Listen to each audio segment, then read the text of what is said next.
pour sa grâce, sa faveur et ses merveilles dans nos vies.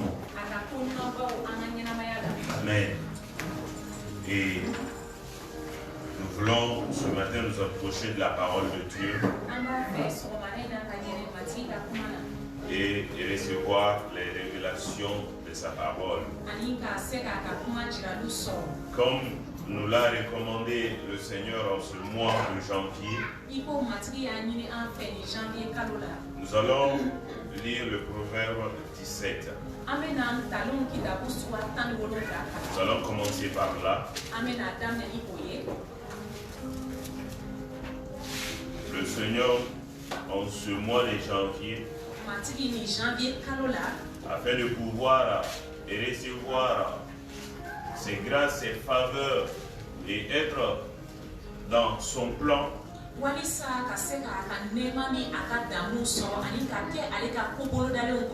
nous a recommandé de lire le livre de Proverbes. Et aujourd'hui c'est le 17. Nous allons lire le chapitre 17. Amen. Lisons ensemble. Ces paroles sont agréables. Ces paroles réellement nous donnent des directives pour la journée. Ces paroles aussi nous aident dans notre communication. Et quand tu lis les proverbes et que tu médites, tu ne peux pas rester sans recevoir un changement. C'est pas possible. Regardez, le premier verset commence par quoi? Proverbe 17. Il est déclaré: mieux vaut un morceau de pain sec avec la paix qu'une maison pleine de viande avec des querelles. Amen. Si tu lis ça, même si tu n'as pas beaucoup chez toi, mais il y a la paix, tu vas rendre grâce à Dieu. Parce que tu sais, même si tu as beaucoup et qu'il n'y a pas de paix, c'est pas la paix. Donc mieux vaut avoir un peu et que tu sois en paix que d'avoir beaucoup sans la paix. Et dans la ville, il y a beaucoup de personnes qui vivent ces situations. Ce n'est pas pour dénigrer ou mal parler, mais tu vas trouver certains, je dis certains Richards là, ils ont des soucis, ils n'ont pas la paix du cœur.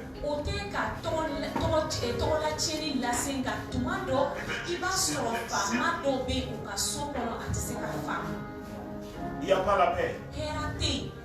Ils sont troublés. Papa Marc a l'habitude de donner le témoignage d'un monsieur comme cela. Cet homme-là, il a beaucoup d'argent. Il a construit beaucoup de maisons. La maison dans laquelle il se trouvait même, c'était vraiment une belle maison, construite à plusieurs niveaux, en étage. Mais le monsieur ne pouvait pas dormir dans sa propre maison. Parce qu'il a fait certaines choses pour avoir l'argent. Et pour dormir, il était obligé d'être en compagnie de son gardien. Le gardien qu'il a pris pour garder sa maison, il faut que ce dernier vienne à côté de lui, il cause et dans cela là comme ça il continue, il dort un peu et quand il se lève et puis c'est fini encore.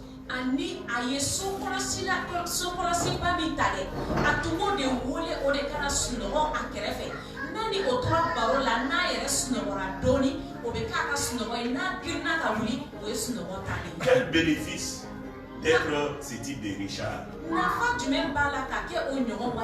Quel bénéfice d'avoir ces trésors-là et si tu n'as pas la paix? Vous savez, rien ne peut donner la paix à un homme. Rien de matériel. C'est pourquoi en général les gens disent que l'argent contribue au bonheur, mais l'argent ne donne pas le bonheur.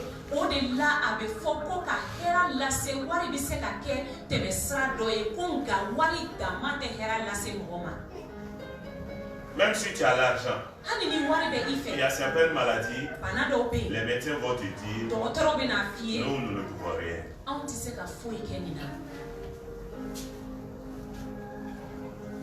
Amen. Continuons la lecture. C'est pourquoi il est important de lire le livre des Proverbes, de s'asseoir et penser, méditer cela. Et cela va nous aider beaucoup. Le verset 2. Un serviteur prudent domine sur le fils qui fait honte, et il aura part à l'héritage au milieu des frères.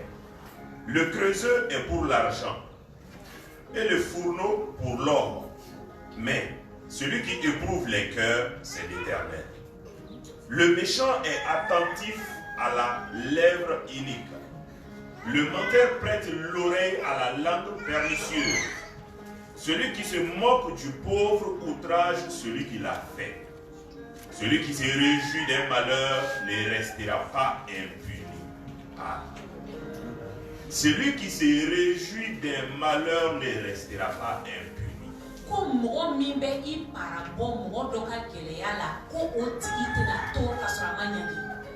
Tu te moques du malheur des autres. Un problème est arrivé à un frère ou une soeur. Tu dis c'est très bien fait pour eux. Cette parole que tu as dite là va se transformer et revenir à toi-même. C'est clair. C'est une semence. Le verset 6. Les enfants des enfants sont la couronne des vieillards, et les pères sont la gloire de leurs enfants. Les paroles distinguées ne conviennent pas à un insensé. Combien moins à un noble les paroles mensongères. Les présents sont une pierre précieuse aux yeux de qui en reçoit. De quelque côté qu'ils se tournent, ils ont du succès. Celui qui couvre une faute cherche l'amour, et celui qui la rappelle dans ses discours divise les amis. Une réprimande fait plus d'impression sur l'homme intelligent que 100 coups sur l'insensé. Une réprimande fait plus d'impression sur l'homme intelligent que 100 coups sur l'insensé. Le méchant ne cherche que révolte, mais un messager cruel sera envoyé contre lui. Rencontre une ours privée de ses petits, plutôt qu'un insensé pendant sa folie.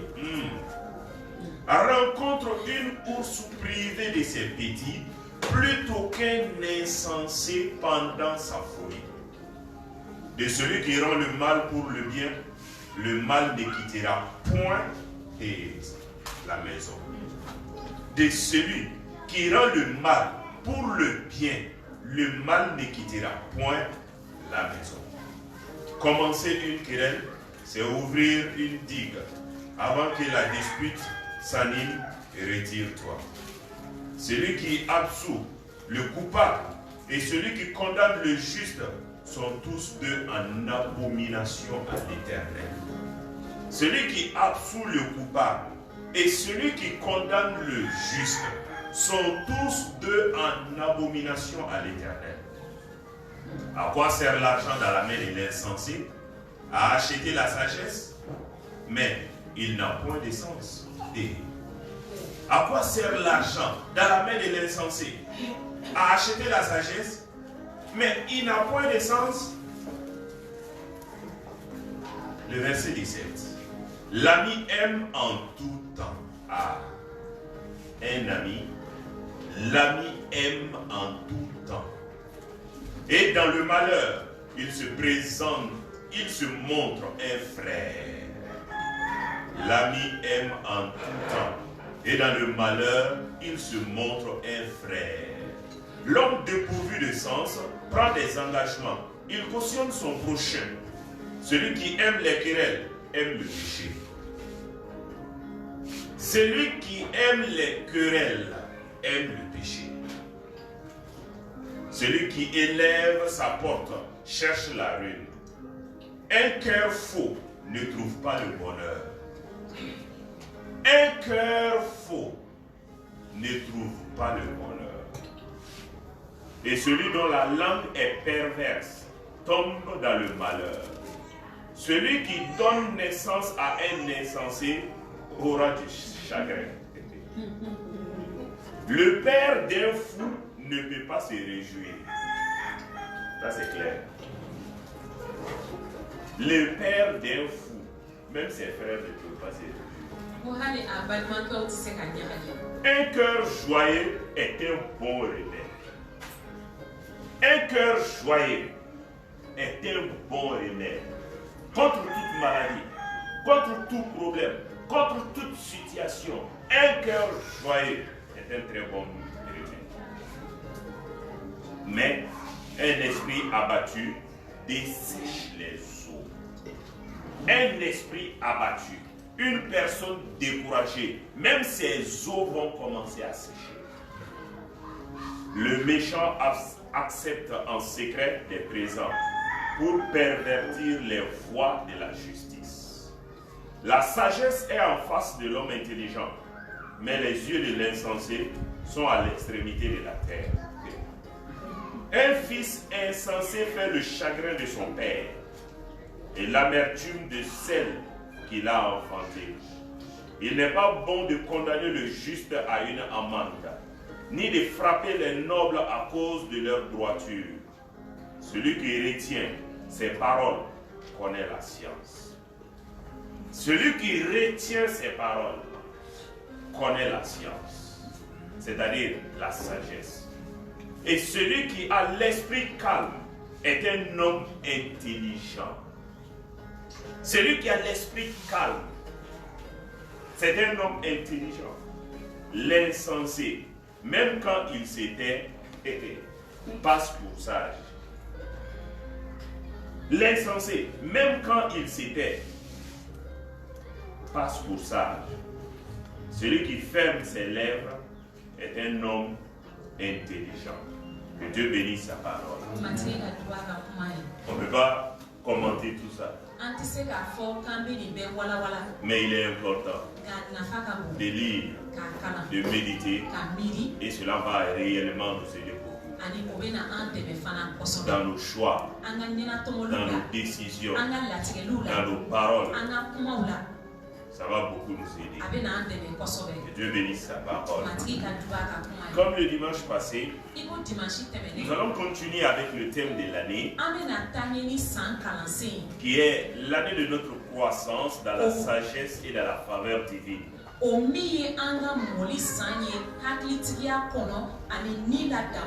Donc, en cette année 2021,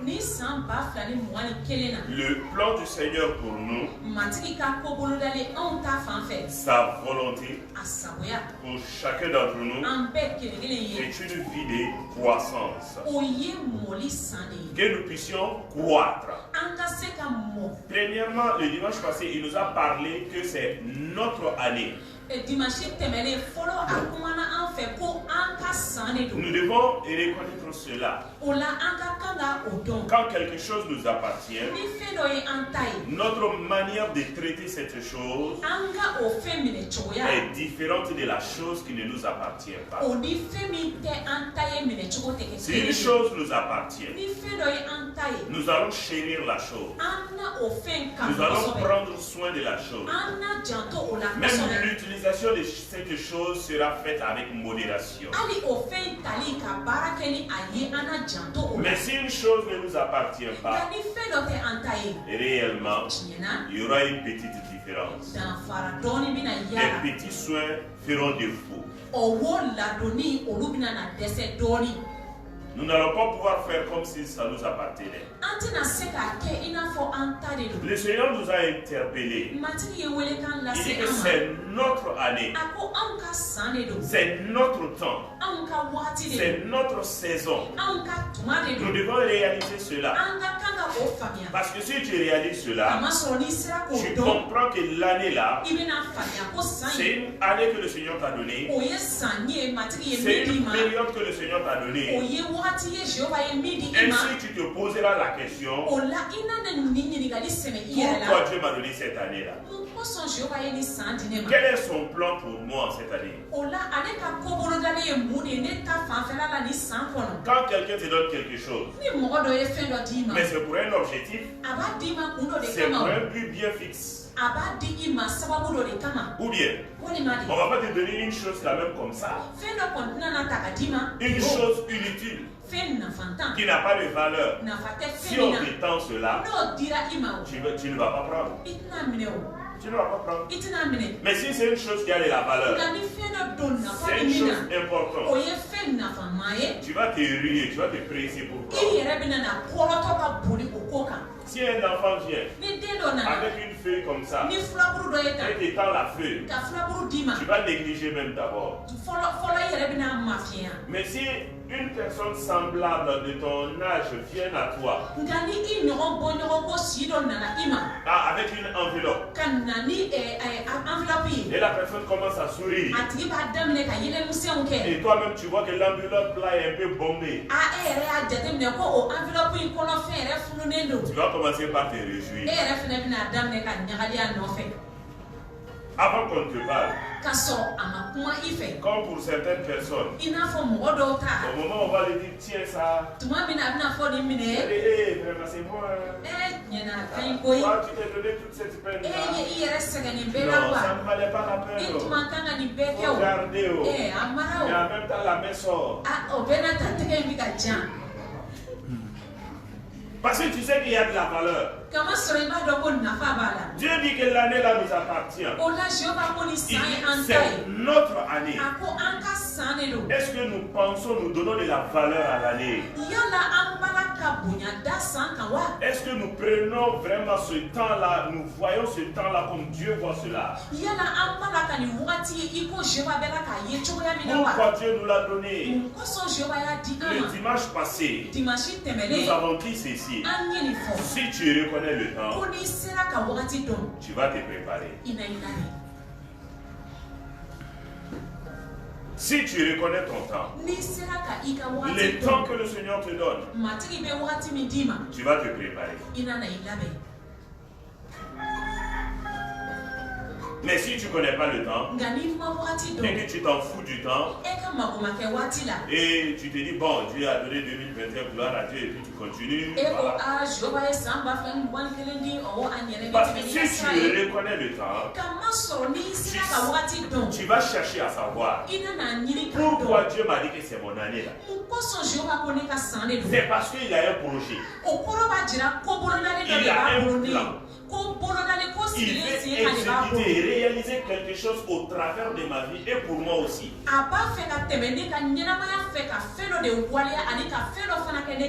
Si tu découvres cet objectif-là, tu vas te préparer à entrer dans cela. Tu vas te préparer pour l'accomplissement et la réalisation du but de Dieu pour l'année. C'est pourquoi nous avons dit, quelqu'un qui reconnaît le temps va se préparer. Mais quelqu'un qui ne reconnaît pas le temps ne va pas se préparer. Ça c'est clair. Ça c'est clair. Nous avons dit aussi que pour chaque temps, dans Ecclésiaste 3, il est déclaré cela. Nous avons lu cela dimanche passé. Il y a un temps pour toute chose. Toute chose est planifiée et programmée pour un temps donné.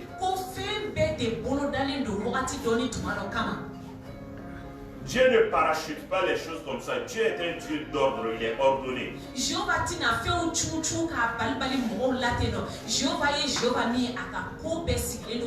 Pour chaque temps, chaque saison, chaque moment, il y a des œuvres spécifiques Ils doivent se faire.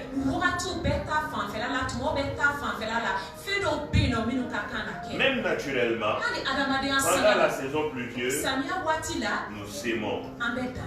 Nous arrangeons nos champs. Quand le cultivateur sait que la saison pluvieuse s'approche, il va se préparer. S'il reconnaît le temps, il va se préparer. Il va débroussailler son champ.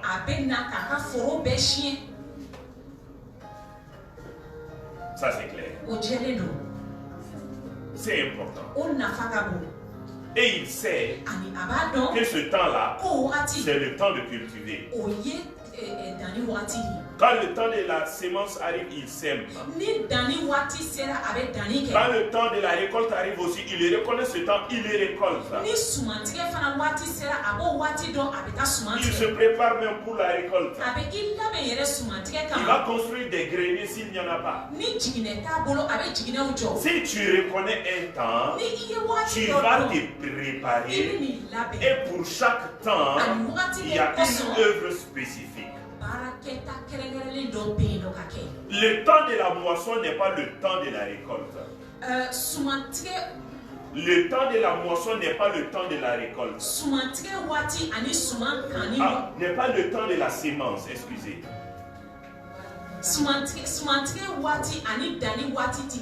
Au temps de la sémence, si toi tu veux récolter en ce moment, ça veut dire que tu n'as pas reconnu le temps. C'est le temps de la sémence. Tu dois s'aimer. Tu ne peux pas récolter en ce moment-là. Chaque temps que Dieu donne, il y a des œuvres spécifiques pour ce moment. Si tu quittes, tu sors en dehors de cela, tu te trouveras en déphasage avec le Seigneur. C'est pourquoi il est très important. Et reconnaissons le temps. Nous devons nous préparer. Nous devons savoir quelle œuvre, quelle action, qu'est-ce que le Seigneur attend de nous en cette année-là.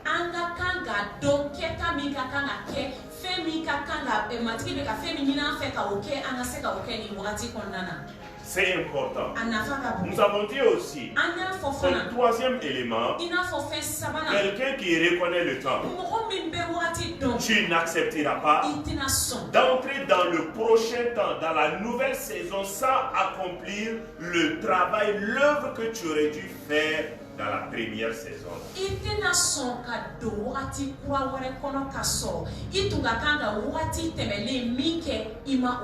Parce qu'à chaque temps, il y a une œuvre. Le cultivateur, il ne va pas accepter d'entrer dans le temps de la moisson sans passer par le temps de la semaille.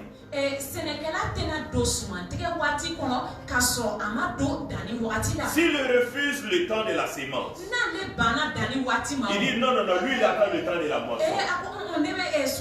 Il n'a rien sémé. Parce qu'il y a un temps pour ça. Il refuse de s'aimer. Il dit non, moi j'attends le temps de la récolte. Et maintenant au temps de la récolte, il se lève, il dit que lui il s'en va récolter. Les autres partent au champ et qui ont sémé pendant le temps de la semaine. Ils s'en vont maintenant s'aimer et moissonner. L'autre aussi s'élève. Oh, je m'avais moissonné. Est-ce que cela est possible? Cela n'est pas possible. Dans la vie chrétienne aussi, c'est comme ça. Il y a des temps où tu dois t'engager dans la prière. Il y a des temps où tu dois t'engager dans le jeûne. Il y a des temps où tu dois t'engager dans la communion avec le Seigneur. Il y a des temps où tu dois t'engager dans la méditation de la parole. Si tu laisses ces temps-là et que tu veux aller rattraper après, tu risques de ne pas pouvoir être en phase avec le Seigneur. C'est pourquoi en ce troisième point-là, nous avons dit, une personne qui reconnaît le temps n'acceptera pas d'entrer dans la nouvelle saison sans accomplir ce qu'elle devait faire dans la précédente saison.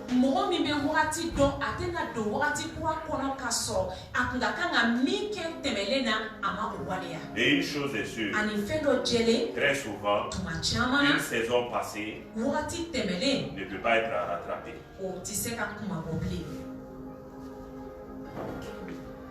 Pour un cultivateur, le temps de la semaille, tu n'as pas pu s'aimer. Est-ce que tu peux rattraper ce temps-là encore? Au moment où tu devais s'aimer, tu n'as pas s'aimé. Ce temps est passé. Les autres sont maintenant dans le temps de la moisson. Tu dis, non, je n'avais pas reconnu le temps. Moi-même, je vais aller s'aimer maintenant. Et tu peux rattraper ce temps-là encore? Non, non, non. Tu vas attendre une nouvelle saison. C'est important de reconnaître son temps. Et maintenant, le deuxième élément, c'est la croissance. Le Seigneur dit, notre année, si nous avons reconnu l'année, si nous avons reconnu le temps, nous avons reconnu la saison, il dit que c'est quel temps, c'est quelle saison, c'est le temps de la croissance. C'est la saison de la croissance. La croissance, c'est ce dont nous allons parler ce matin. La croissance. Quand on parle de croissance, nous pouvons tous donner des idées sur cela. Quand on dit que quelque chose croît, ça veut dire que la chose se développe. La chose grandit. Souvent, on peut dire la chose change même de forme.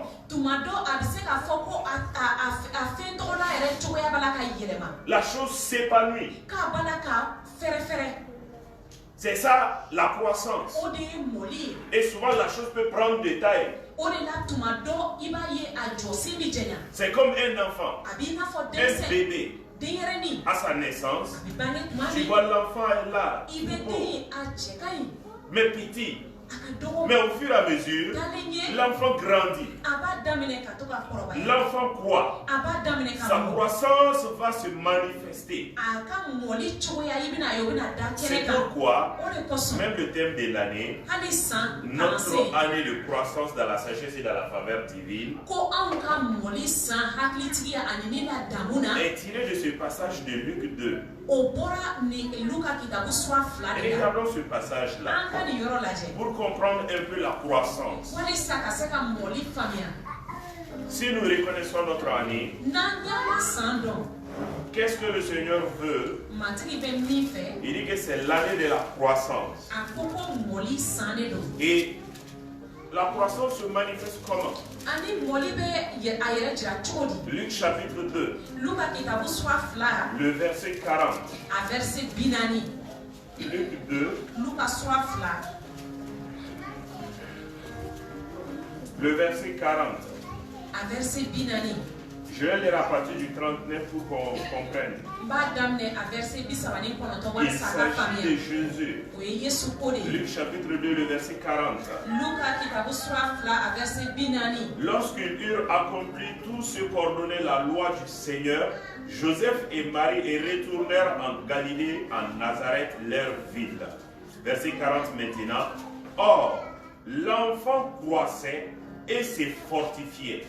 Il était rempli de sagesse et la grâce de Dieu était sur lui. Que Dieu bénisse sa parole. Donc lorsqu'ils ont présenté Jésus au temple, tout ce que la loi demandait pour les enfants, tout ce qu'ils devaient faire, Marie et Joseph ont accompli tout. Maintenant ils sont retournés dans leur ville. Et maintenant dans leur ville là-bas, il est déclaré que l'enfant Jésus croissait, se développait, il grandissait. Il est déclaré aussi qu'il se fortifiait. Ça veut dire qu'il recevait plus de force encore. Comme enfant, comme jeune homme, il était un peu faible, mais il commençait à grandir. Il grandissait, se fortifiait. C'est cela la croissance. Il prenait plus de taille. Ses muscles se développaient. Son corps commençait réellement à prendre d'autres ampleurs. C'est ça la croissance. Le verset 52 aussi va nous parler de cela. Regardons le verset 52. Il est dit là-bas, et Jésus croissait en sagesse, en stature et en grâce devant Dieu et devant les hommes. Amen. Donc Jésus croissait. Il grandissait. C'est là en sagesse. Donc la croissance n'est pas physique seulement. Il est déclaré ici, Jésus croissait en sagesse. C'est pourquoi cette année-là, il nous a été dit que c'est notre année de croissance dans la sagesse. Nous sommes à un certain niveau de sagesse. Nous avons une certaine compréhension de la parole de Dieu. Nous avons une certaine compréhension de la vie chrétienne. Mais il est important, il est capital que nous puissions croître en cela. La croissance est importante. Quand une personne ne croit pas, c'est difficile. Même naturellement. Quand une personne ne croit pas, ce n'est pas bon. Quand l'enfant est né, l'enfant ne croit pas. Le bébé reste toujours bébé. Il ne croit pas physiquement. Il fait des années, même il y a des mamans qui commencent à se soucier si l'enfant tarde à marcher. Ou encore l'enfant tarde à parler. Ça veut dire que l'enfant ne croit pas. La croissance est importante. Le Seigneur veut en cette année que la croissance soit manifeste dans notre vie. Si nous regardons les années passées de notre vie chrétienne, est-ce que nous pouvons noter de la croissance? Si nous regardons l'année 2020, de janvier en décembre, est-ce que nous pouvons noter une croissance, une évolution dans notre vie? Que ce soit en stature, c'est-à-dire physiquement, ou encore en sagesse, en bien matériel, en bien financier, en santé. Est-ce qu'il y a eu de la croissance ou bien de la régression? Vous voyez, elle est importante cette année-là. Le Seigneur nous demande de réaliser d'abord le temps. Que nous puissions nous approprier du temps.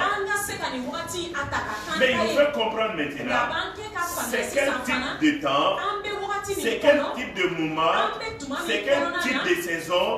C'est une saison de croissance. En cette saison-là, nous devons croître. S'il n'y a pas de croissance, nous ne sommes pas dans le plan de Dieu. Jésus croissait en stature, physiquement,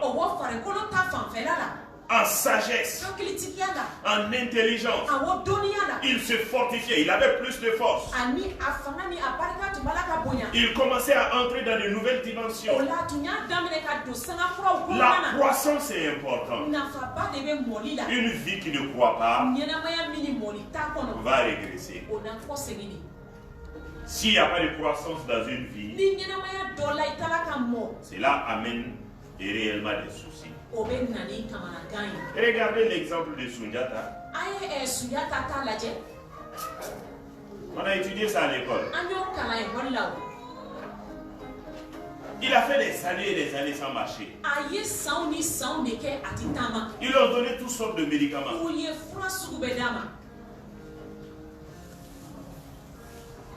L'on se moquait de sa maman. Son papa ne savait quoi faire. Les gens autour ont commencé à tout dire. Non, l'enfant là, il n'est pas chanceux. L'enfant là, c'est un sorcier.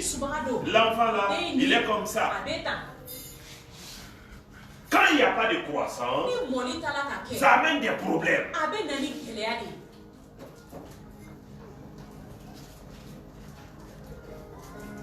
Une vie chrétienne doit croître. En cette année, nous devons nous donner réellement à ce défi. Nous devons réaliser là où nous sommes. Cherchons à savoir cela. D'ici la fin de l'année, que nous puissions noter la croissance. Spirituellement, matériellement, financièrement, en sagesse et dans la faveur divine. Elle est importante. A priori comme cela, en général, personne ne veut régresser. Qui veut régresser? Personne. Tout le monde veut aller de l'avant. Tout le monde veut croître. Ça c'est bien. Mais le vœu ne suffit pas. Le vœu là, ça c'est dans le cœur. Ça ne fait pas l'affaire. Ça ne change rien. Si tu veux croître, si tu veux aller de l'avant, il y a des dispositions à prendre. Il y a des préparatifs à faire. Il y a des recherches à faire. Il y a des communions avec le Saint-Esprit à faire. Il y a des temps de prière qu'il faut avoir. Il y a tout un ensemble d'éléments de travail qu'il faut faire. Si tu ne fais pas cela, même si tu le veux, tu ne vas pas pouvoir. Ça c'est clair. Le vœu ne suffit pas. Sinon tout le monde veut croire. Il n'y a personne ici qui ne veut croire. Tout le monde veut avoir plus d'argent. Tout le monde veut avoir plus de moyens. En général aussi. Tout le monde aussi veut réellement connaître le Seigneur davantage. Tout bon chrétien quand même. Tout bon chrétien veut chercher à connaître davantage le Seigneur. Mais le vœu ne suffit pas. C'est pourquoi le Seigneur nous interpelle. Il dit que c'est notre année. Il nous donne la responsabilité. Il nous montre notre rôle à jouer. Lui, il a fait sa part. Il t'a donné cette saison. Il t'a donné ce moment. Il veut que la croissance soit manifeste dans ta vie. Il veut que la croissance soit manifeste dans ma vie. Il ne veut pas que nous soyons des chrétiens Sundiata. Des chrétiens qui ne bougent pas, qui ne marchent pas, qui n'évoluent pas. Une église qui n'évolue pas, une église qui ne bouge pas, une église qui reste intacte, une vie qui reste intacte, une personne qui ne se développe pas, qui n'acquiert pas plus de sagesse, plus d'intelligence, qui ne s'assoit pas pour planifier. Non, ce n'est pas une telle personne que le Seigneur veut voir en nous. Ce n'est pas une telle année que le Seigneur nous a donnée. C'est pourquoi il a dit notre année de croissance. Que nous puissions croître, nous développer en stature, dans sa connaissance, dans la sagesse, dans la faveur divine, dans l'onction, croître à tous les niveaux. Quelle grâce, quel vœu, quel amour pour nous. Vous voyez, l'année n'est pas une simple année comme cela. Ce n'est pas une année fortuite comme cela. Ce n'est pas une année comme les autres années comme ça. Est-ce que le Seigneur t'avait une fois parlé comme ça? En début d'une année, pour t'interpeller, dire et t'approprier de l'année et te faire voir l'état de son cœur. Et montrer qu'il veut que tu croisses, que tu te développes, que tu t'épanouisses. C'est pourquoi nous devons faire attention et nous devons nous préparer. Et nous devons faire ce que nous devons faire pour que le plan de Dieu s'accomplisse.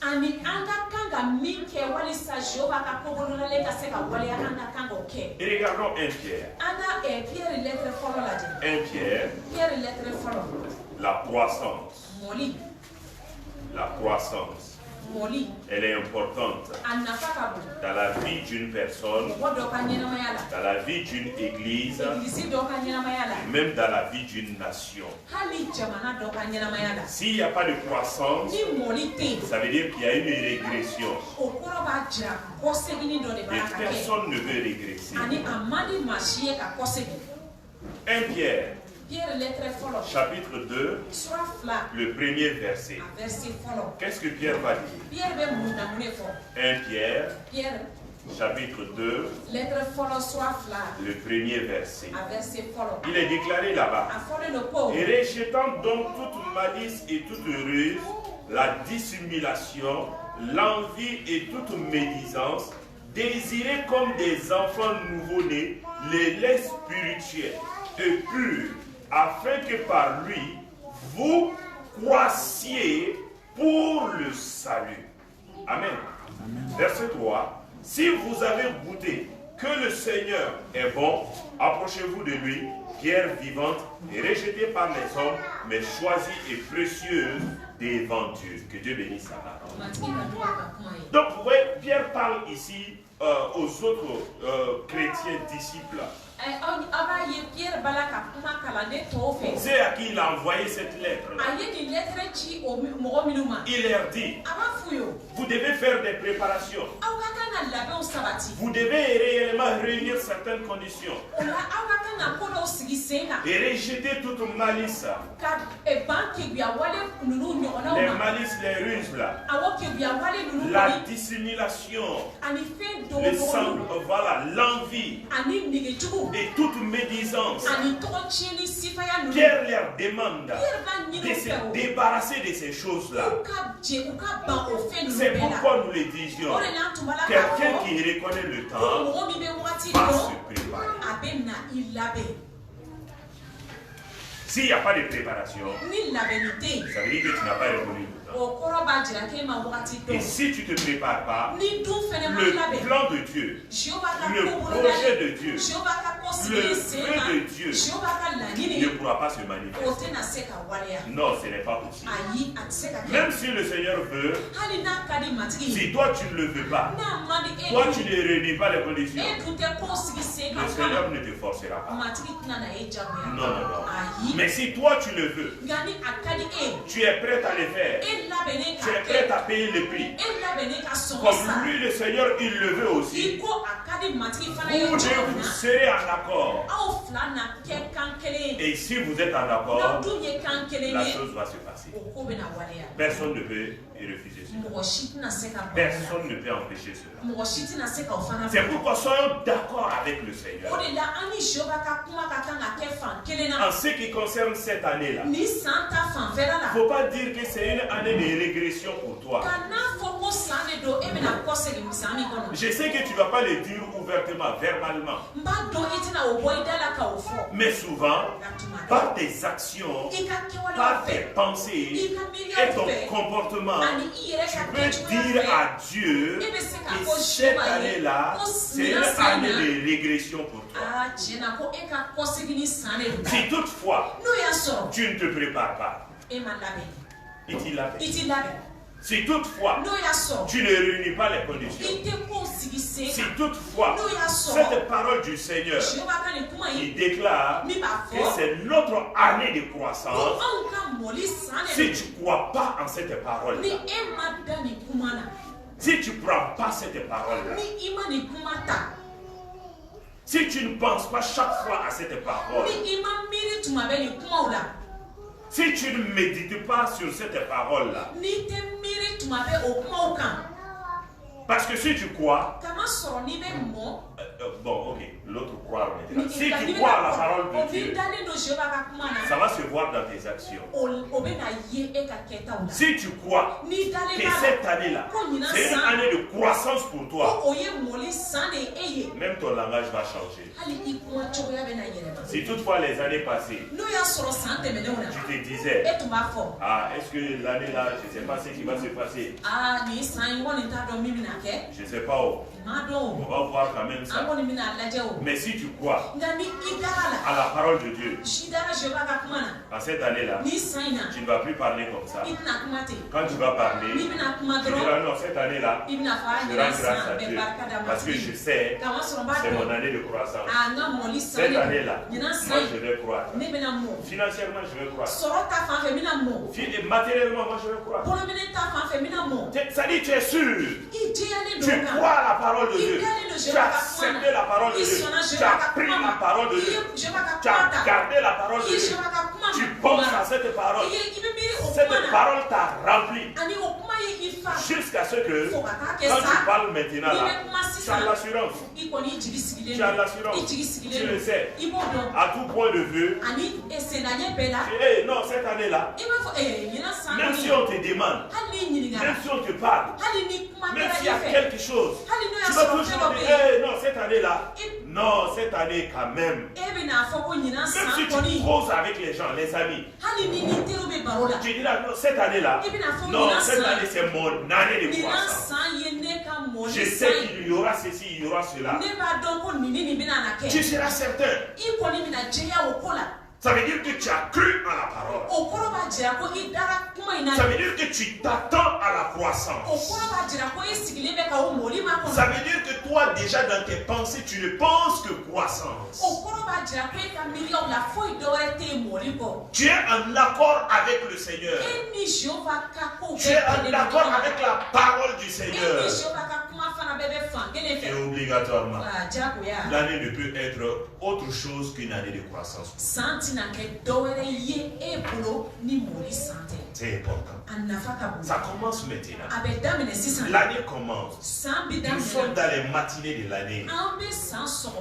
Des résolutions doivent être prises.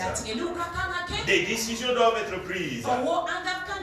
Des préparatifs doivent être faits.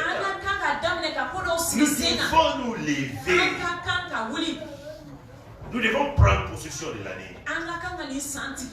Mais Si toutefois nous voulons faire comme les autres années, on peut le faire. S'asseoir, regarder, souvent prier. Voilà, on s'attend au Seigneur. Il y a des chrétiens qui disent ça, ils s'attendent au Seigneur. Si tu ne te lèves pas, le Seigneur a fini pour lui. Jésus a tout fait à la croix. Il a dit tout est accompli. Le reste là, c'est à nous de nous lever. Si toi tu dis tu attends le Seigneur aussi, tu vas beaucoup l'attendre. Pierre dit ici, nous devons croire dans le salut. Je ne sais pas si vous avez remarqué. Il a dit, afin que par lui vous croissiez pour le salut.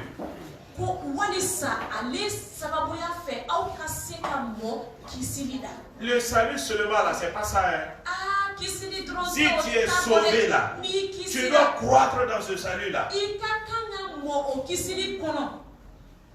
C'est pourquoi un chrétien doit croître. C'est limité pour dire je suis sauvé, gloire à Dieu, j'irai au ciel. Tu ne crois pas. Il n'y a pas de croissance dans ta vie. Il n'y a pas de croissance spirituelle. Tu ne t'engages pas pour l'œuvre. Tu ne t'engages pas pour la moisson des âmes. Toujours même prière, même parole. Ça ne marchera pas. La vie chrétienne est une vie de croissance. Comme tout nouveau-né, comme tout bébé qui croit en stature, en sagesse et en intelligence, les enfants de Dieu aussi, nous devons croire. Et particulièrement, en cette année 2021, le Seigneur nous le demande. La croissance. La croissance. Et l'année passée, vers la fin de l'année, le Seigneur nous a interpellés en ce point-là. Notre état en lui. Notre niveau de vie spirituelle. Sommes-nous des bébés spirituels? Des jeunes gens spirituels? Ou encore des pères et des mères? Il nous avait interpellés. Et en cette année, il nous dit encore que l'année de croissance. Notre année de croissance.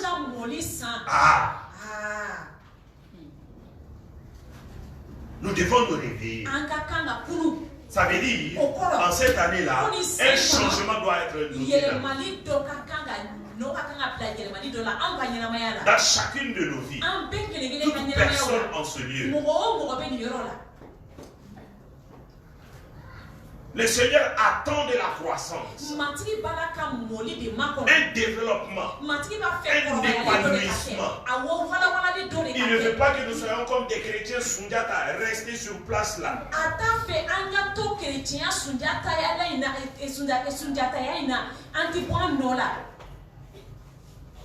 Souvent tu entends certains chrétiens des années sur le même point de prière,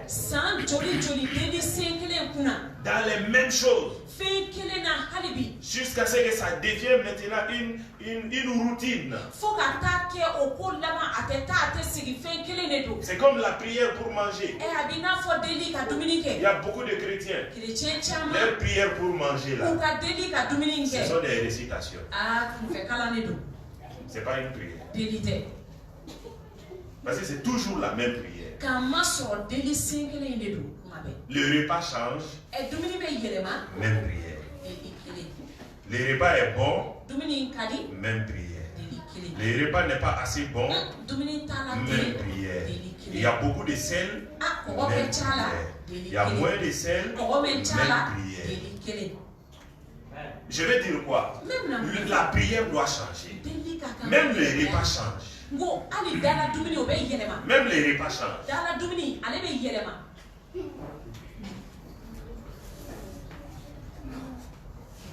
Mais une vie chrétienne, c'est la même chose. Comme les Ivoiriens disent, ça n'avance pas, ça recule pas.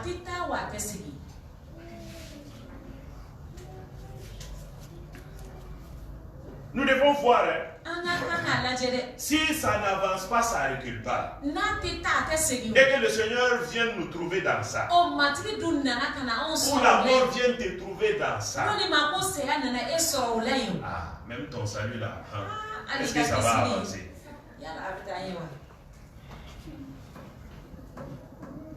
Nous devons revoir ces choses. Et regardons 1 Corinthiens.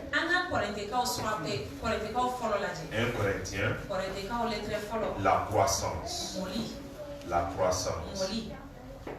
À cette année 2021, le Seigneur nous parle de la croissance. 1 Corinthiens, chapitre 3, le premier verset.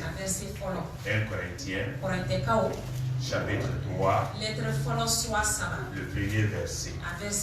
Pour moi, frère, ce n'est pas comme à des hommes spirituels que j'ai pu vous parler.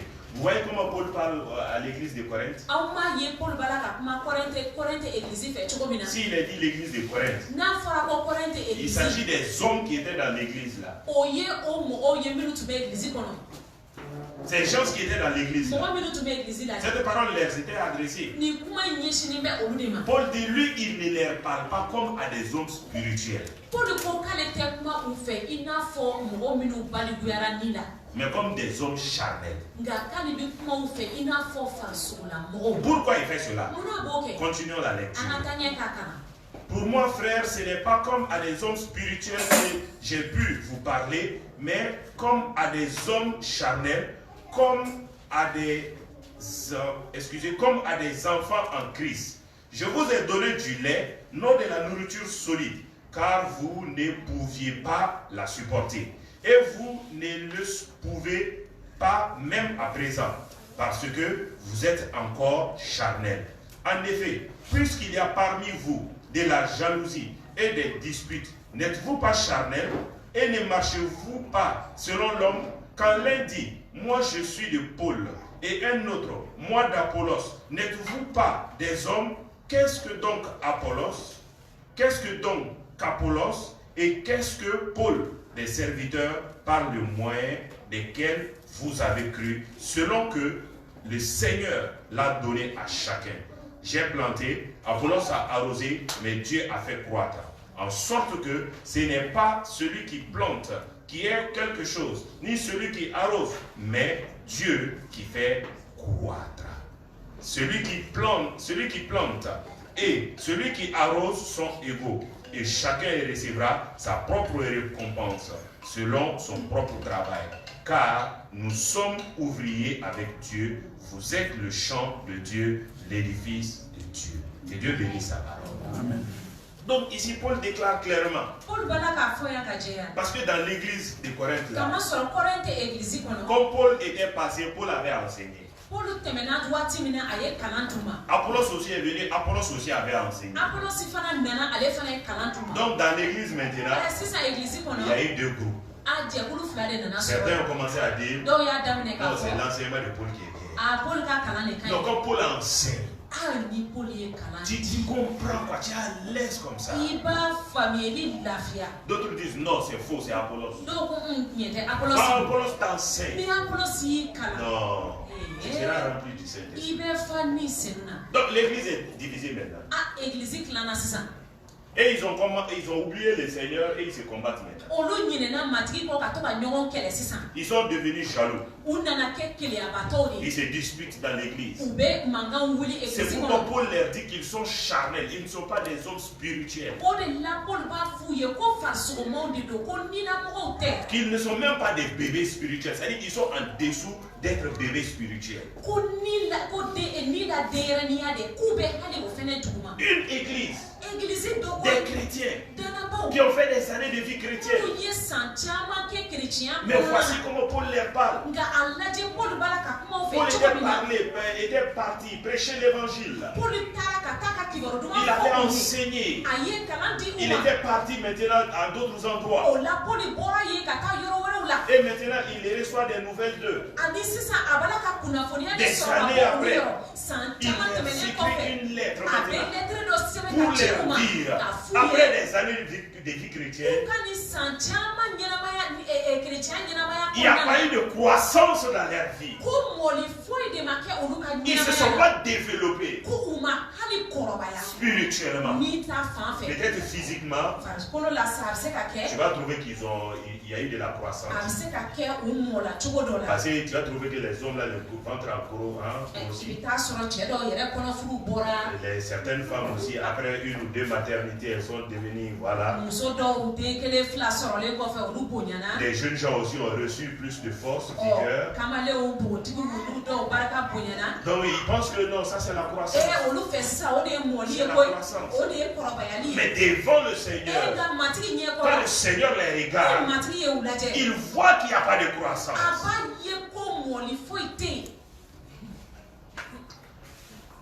Ça n'avance pas. C'est ce que Paul leur dit ici. Paul dit, lui, il a planté. Apollos a arrosé. Mais le Seigneur a fait croître. C'est le Seigneur qui fait croître. Ta communion avec le Seigneur, ta relation avec le Saint-Esprit, la méditation de la parole, tes temps de prière, de dévouement, ton cœur que tu gardes. Nous avons lu dans Proverbes, celui dont le cœur est mauvais là, il aura toujours le malheur. Même s'il prie, même s'il jeûne, il y aura toujours les malheurs. Parce que déjà son cœur là n'est pas bon. Au début même du monde, le cœur de l'homme était devenu pervers. Les hommes étaient devenus méchants. Qu'est-ce que Dieu a fait? Il a apporté le déluge. Noé seulement a été sauvé.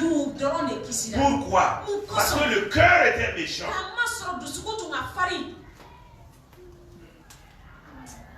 Il ne s'agit pas du développement corporel en stature seulement. C'est pourquoi en cette année-là, le Seigneur nous parle. La croissance. Il doit y avoir de la croissance. C'est un temps où le Seigneur veut que nous puissions croître. Spirituellement, dans les dons que nous exerçons, dans le ministère que nous rendons pour le Seigneur, notre communion avec le Seigneur, nos temps de prière, nos temps de consécration à l'œuvre du Seigneur, nos temps de jeûne et de prière, nous devons croître.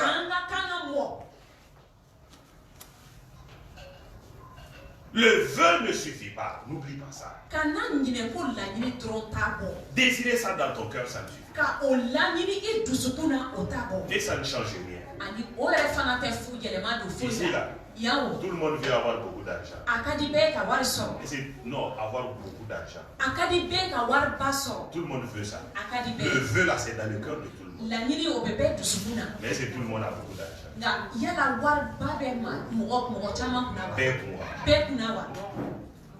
Le vœu ne change pas. Si tu veux simplement là, tout le monde veut le bonheur. Il y a certaines personnes qui s'asseyent même, ils rêvent de ça. Mais comme ils font rien, rien aussi ne se passe. Si tu veux, tu dois te préparer, tu dois faire quelque chose. C'est pourquoi la foi va poser toujours des actions. Certains chrétiens disent ça. Non, j'ai la foi. Après de tels messages peut-être. J'ai la foi. Il y aura de la croissance.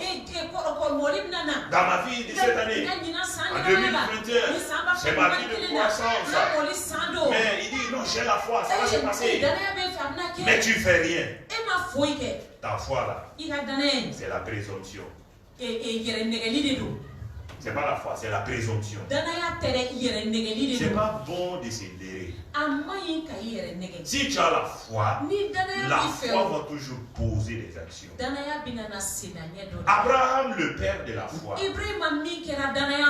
au moment où il n'y avait pas d'espérance, son corps avait vieilli, son corps était faible, sa femme était vieille, sa femme elle-même il n'avait plus de désir.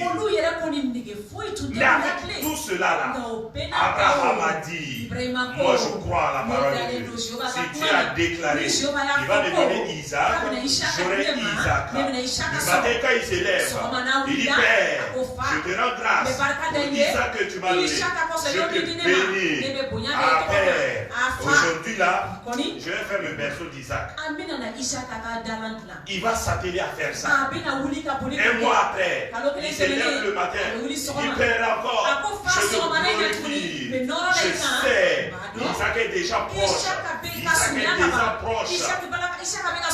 Ça prouvait que même le ventre de Sarah n'avait rien. Rien n'avait changé. Abraham disait dans ses prières, moi je ne regarde pas la chair, je ne regarde pas aux choses visibles, mais je regarde aux choses spirituelles, aux choses célestes. Je regarde à ta parole.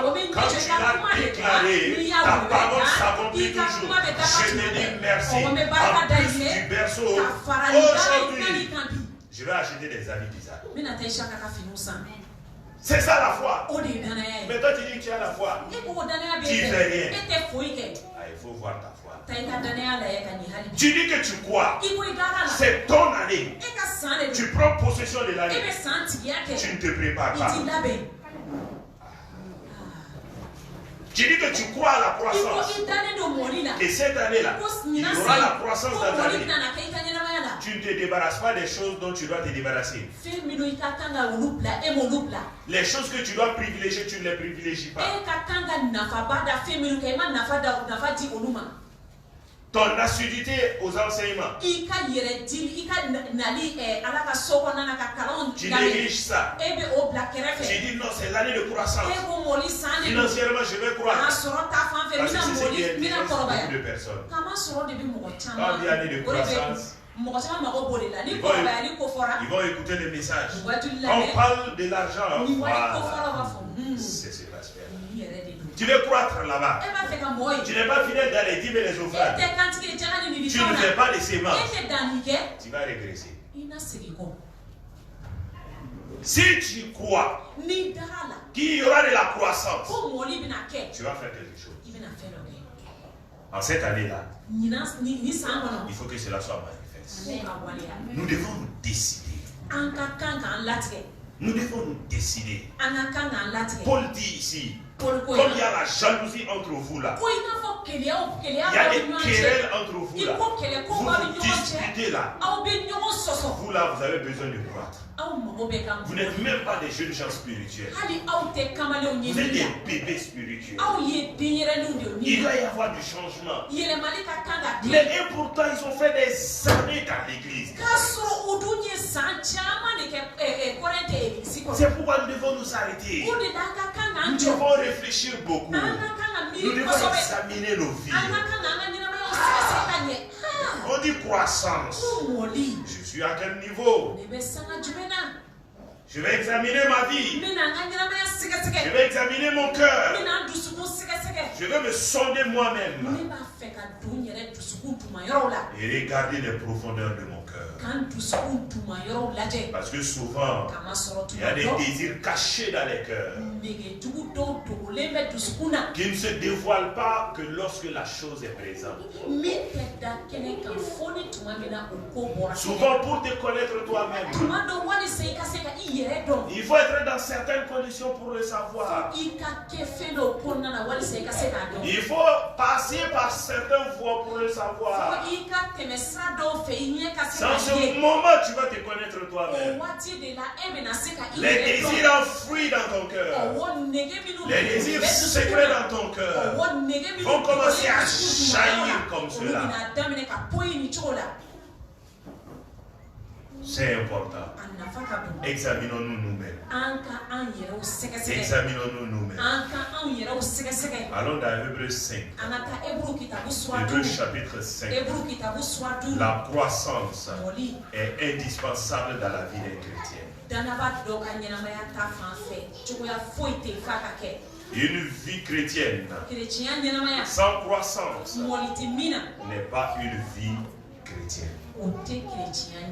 Le Seigneur même le désire pour nous. Il l'a déclaré. Il dit, il veut que nous puissions croître, nous puissions progresser de gloire en gloire.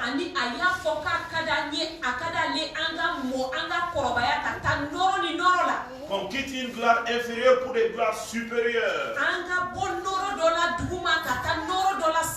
Hébreux chapitre 5, le verset 7. Il est déclaré là-bas. C'est lui qui, dans les jours de sa chair, ayant présenté avec des grands cris et des larmes, des prières et des supplications à celui qui pouvait le sauver de la mort, et ayant été exaucé à cause de sa piété, a appris, bien qu'il fût fils, l'obéissance par les choses qu'il a souffertes, et qui, après avoir été élevé à la perfection, est devenu pour tous ceux qui lui obéissent l'auteur des saluts éternels. Dieu l'ayant déclaré souverain sacrificateur selon l'ordre de Melchisédek. Nous avons beaucoup à dire là-dessus et des choses difficiles à expliquer, parce que vous êtes devenus lents à comprendre. Vous, en effet, qui depuis longtemps devriez être des maîtres, vous avez encore besoin qu'on vous enseigne les premiers rudiments des oracles de Dieu. Vous en êtes venus à avoir besoin de lait et non d'une nourriture solide. Or, quiconque en est au lait n'a pas l'expérience de la parole de justice, car il est un enfant. Mais la nourriture solide pour les hommes faits, pour ceux dont le jugement est exercé par l'usage à discerner ce qui est bien et ce qui est mal. Que Dieu bénisse sa parole. Donc, ici aussi, l'auteur des Hébreux, il parle, il leur dit, il y a beaucoup de choses à leur dire sur la révélation du Seigneur Jésus. Mais comme ils sont devenus lents à comprendre, ils ne croient pas, il n'y a pas de croissance dans leur compréhension. Qu'est-ce qui se passe? Il dit qu'il ne peut pas tout leur dire.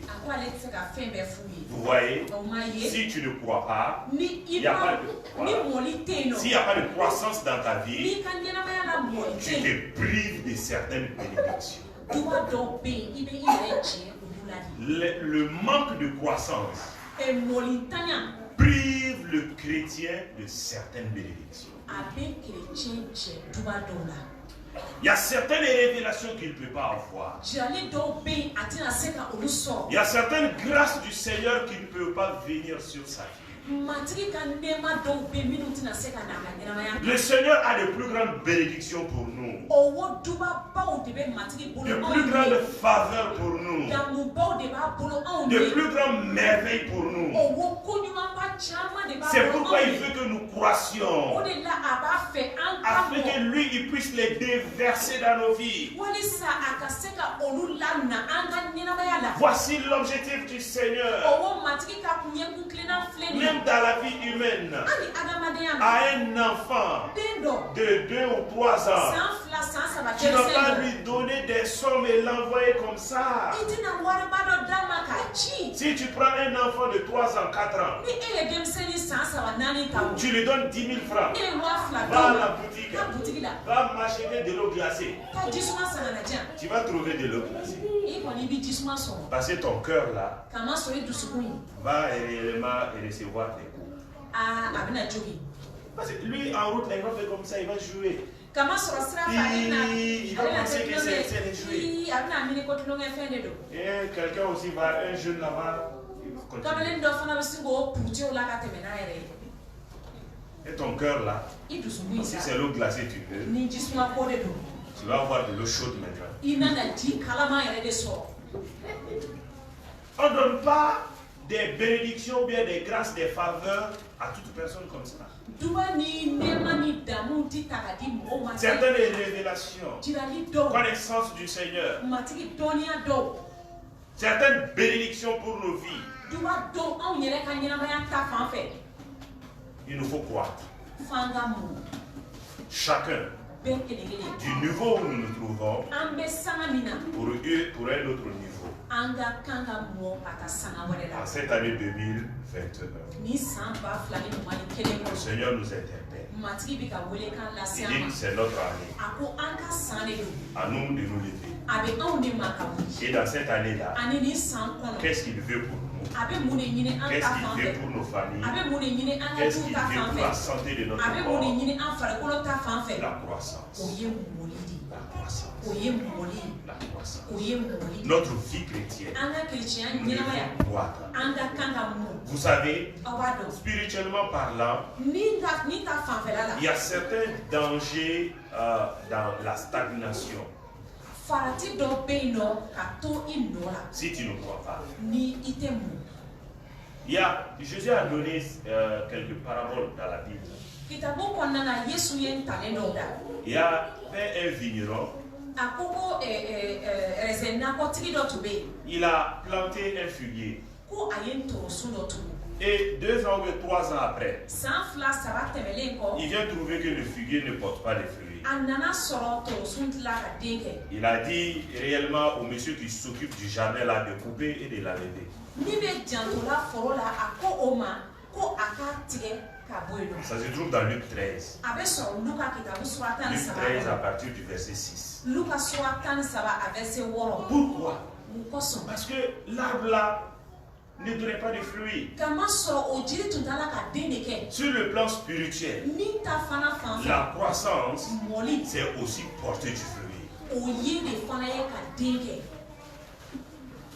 S'épanouir. Porter du fruit. Être une source de bénédiction pour les autres.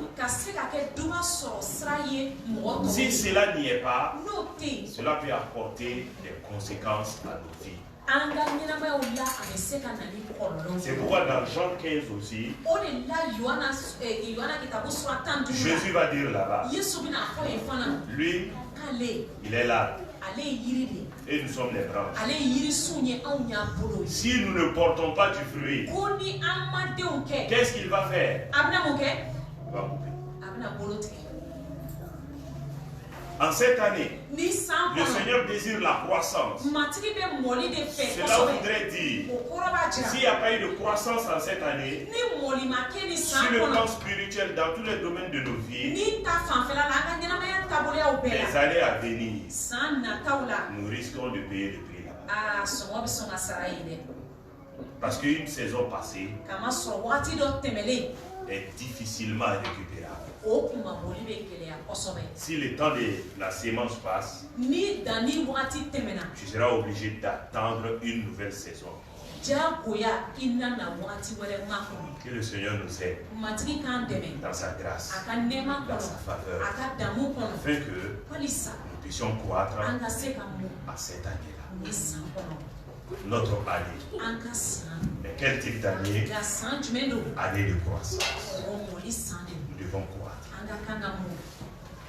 Décidons. N'oublions pas, le vœu ne suffit pas. Le vœu dans le cœur, ça ne suffit pas. Il faut des préparatifs. Il faut des préparatifs. Et une vie qui ne croit pas sera retranchée. Refusons d'être des chrétiens Sundiata. Ils refusent de bouger. Ils refusent d'aller de là. Spirituellement, aspirons à ces bénédictions afin que nous puissions les avoir et que la gloire revienne à l'éternel. Prions. Père, nous voulons te dire merci ce matin pour ta parole. La révélation de ta parole est claire.